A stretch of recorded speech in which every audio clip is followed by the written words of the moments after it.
they were happening throughout the game. Yeah, I mean, we knew ahead of time that they were going to shock or blitz at times. No, I'm not sure why we were so surprised by that. Then a number of them were playing in tight spaces, and the number of them were just, dribbling off the ball for a foot and dribbling the ball out of bounds, passing to Malik Beasley so he can make a three. They capitalized every time we made a mistake.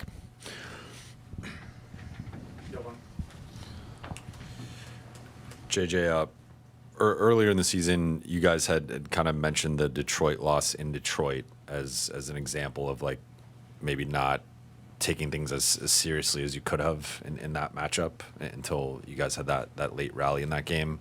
From like a progress perspective, how much progress have you seen from the group since then, and how much of it might just be it's a young athletic team that plays really physically and has certain advantages?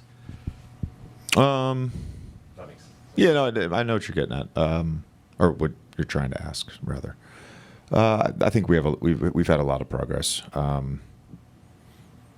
think outside of the turnovers, we played a really good offensive basketball game, and I don't know. We'll get the report later tonight. I don't know in terms of what our half court defense looked like tonight in terms of points per possession. I don't know what their sort of expected shot value was on all those mid-range shots they took. But we, for the most part, executed our coverage as well. We executed our reds well. The only thing we didn't do at times well was our blues in the post against Cunningham and Harris. But defensively, I thought we had the right intent, and offensively, I think we tried to play the right way. We were ready to play tonight.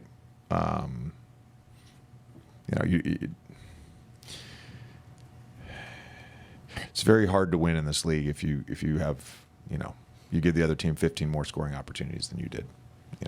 It's hard to win. JJ, kind of along those lines with what Jovan asked. Detroit isn't the first kind of team that fits this sort of size, athleticism, strength sort of profile. Do you feel that forced you guys into some of those mistakes that led to that disparity? And then, yeah, our guys don't want to give the ball away. I know that. And how do you counteract it? Because you will see other teams that play this way. There's teams you haven't played yet this season that do it a lot. How can you guys match physicality and strength and stuff like that if that isn't necessarily inherently? We've done it before. You point to the first Minnesota game. We did it.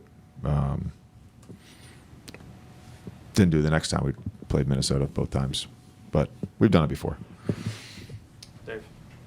LeBron obviously got a good look at the buzzer. Just kind of, can you run us through what the options were for that play? Up, down three rather.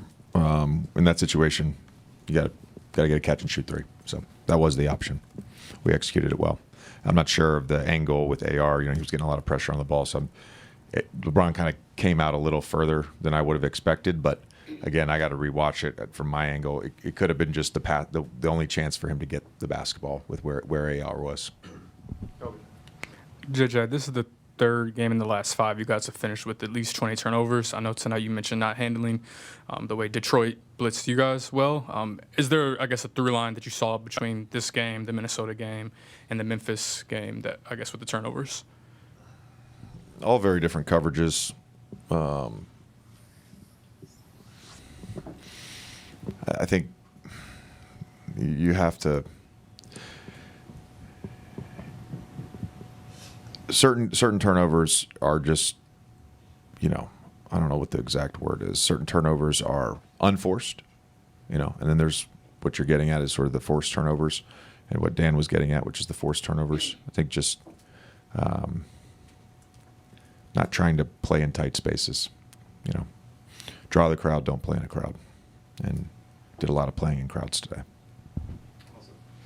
Hey, JJ. We're obviously a week away from LeBron's 40th, 28, 11, 11 tonight, his 8th triple-double of the season. What impresses you the most about what he's doing at this stage in his career?